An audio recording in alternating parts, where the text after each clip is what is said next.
tayo sa DTI. Mag-apply tayo ng trabaho. Sa DTI.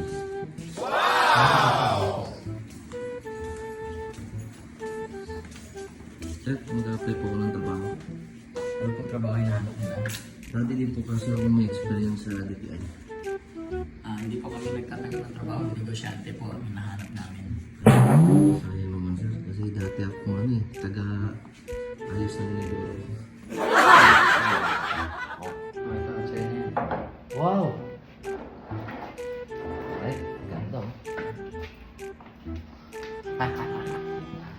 Tingnan mo nga. Ba't walang laman?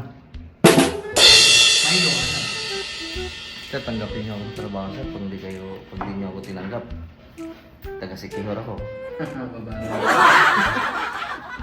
Ayan, Milo. Wow!